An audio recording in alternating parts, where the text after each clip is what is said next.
Hello, kia ora, g'day, I'm Philip Duncan from Weather Watch TV on YouTube with your Australia-only forecast for the next week ahead. And before we get into the weather, I just have to say a huge thank you to all of you. We yesterday received this silver plaque from YouTube saying that we've reached 100,000 subscribers, which is a lot for a small company like ours.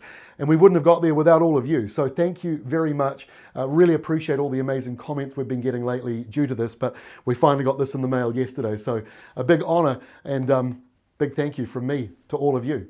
Let's get into the forecast.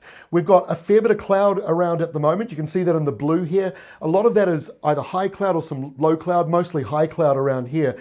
Now, the reason why we're getting that is the huge amount of high pressure. So when you've got low pressure, the clouds can bubble up really big. That's why we get a lot of thunderstorms with low pressure. High pressure does one of two things to clouds. It either makes it into a very thin high cloud or very low cloud, fog patches and things like that. So very normal to be seeing a lot of cloud around at the moment. I always get a comment with someone talking about chemtrails. First of all, chemtrails don't exist. Second of all, what you're seeing is vapor trails, which is let out from an aeroplane. It's a normal cloud. And so yes, when you have a lot of vapor trails, that can also help drop temperatures a wee bit. But most of this cloud, in fact, all of this cloud is due to low pressure to the south, high pressure to the north, and that's what you get. So you can see here on the air pressure map, high pressure parked over New South Wales, light winds for you. That's why you're getting the cold nights.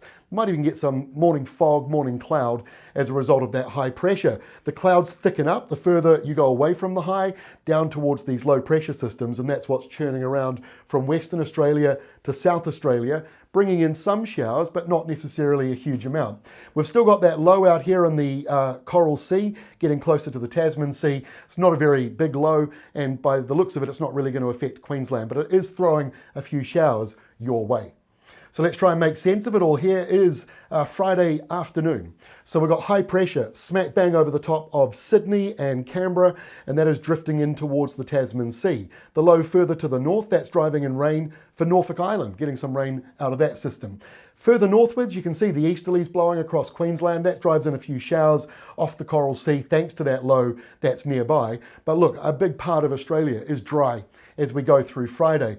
The next low comes in to the southwest of Western Australia. You'll see rain coming in around Albany in particular, and a wintry southerlies coming up behind it for a time. So you'll feel that more so on Saturday. Wintry change comes on in, and you got some decent rain for those of you that need it. This is like we're seeing repeat performance of this kind of setup. So could be another 30 or 40 millimeters coming in for some of you. Further eastwards you go, around Esperance, places like that, not so much in the way of rain, and those warmer northerlies will start to turn more westerly and southwest. You'll feel the temperature slowly going down for you.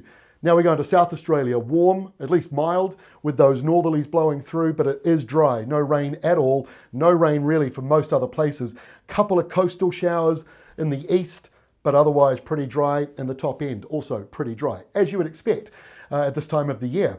By Sunday, this system to the south drops a little further southwards, so that's not as good news for those of you in South Australia that want some further rain, but it's not finished just yet.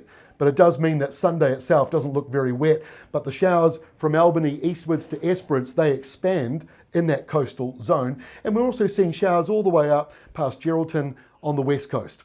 Further to the east, those warmer, windier nor'westers come into Victoria, and they'll start to develop around Tasmania. Very dry in Tasmania as we go in for the next couple of days, thanks to the high. And that high is departing, so those northerlies are coming into New South Wales as well. No change for Queensland, still got the easterlies, still got a few coastal showers, but the blue that you see at the very bottom of the key, only around Cairns are you getting maybe 10 millimeters, and even that's not very much. To Monday of next week, so here is the next chance of getting some wet weather into South Australia. Is it a lot? No, but there is something coming through there. You'll see coastal showers all the way from the west coast of Western Australia, right along the southern coastline and into South Australia. Victoria and Tasmania are fairly dry, but there will be a couple of showers around, won't be very much. And then again, more of those showers coming into Queensland. But it's South Australia that's perhaps got the better chance of getting some of those showers coming through. Hopefully a couple of them will be a little bit heavier. And by Tuesday, very slow moving system as you've seen. By Tuesday, now it's the southeast's turn. So from Adelaide to Canberra, Canberra down to Melbourne, and Melbourne over to Tasmania. I'm not going to say Hobart because I think Hobart is on the drier side of things. But basically this area here getting some chances of rain. Now the blue is not much, 1 to 5 millimetres, but the greens and the yellows, that's getting up 15, 20, maybe 30 millimetres here and there. So there is some optimism for those of you that want some wet weather, and this goes into New South Wales as well. It fans right out. Now again, only showers, but you never know. Some of those could be heavy and thundery and break the forecast of what you're seeing here. So that is the forecast here going into Tuesday. By Wednesday, those showers sort of retreat a wee bit in the New South Wales area. The state does still see a few showers, especially getting down more towards the ACT and Victoria, better chance of that. And certainly around the mountains, that's where you're getting some of those higher rainfall totals as you see the rain clouds building up on the western side of the hills and ranges. Around Tasmania, now this could be interesting, severe gales possible for you here Wednesday of next week.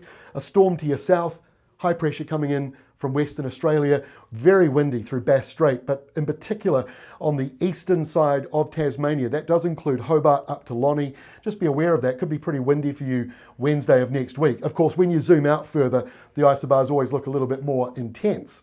And by Thursday of next week, we are starting to see high pressure returning again to the southeast. So yes, there are a few remaining showers. Most of those are coastal, not a very large amount. The west coast of Tassie gets the highest amount of rain. You could be seeing another 30 millimetres there. Otherwise, the main feature is the high pressure zone coming into South Australia. A few light showers underneath it all, strong easterlies blowing through for the rest of the continent. That will help lift up the temperatures for Western Australia. And we see a few showers coming in around Lord Howe Island with another southerly. By the way, that will drop temperatures for the coastal east once again as high pressure starts to roll on in. So here's the rainfall for the next 7 days. Look, not massive rainfall totals, but around Victoria, you do see some heavier falls coming through, and mostly on the west coast of Tasmania, where you might be getting up to 80 millimetres or so for there. But you jump over to the eastern side, you're down into the weeds of 1 to 5 millimetres. So we are seeing some healthy rainfall totals in Western Australia, some good sort of repeat rainfall around South Australia and Victoria, and also coming into New South Wales, but it just may not be as widespread and heavy as some of you may like. And before I go, the flight sim place of the day, Mildura, Victoria, which they say is the tropical north of Victoria.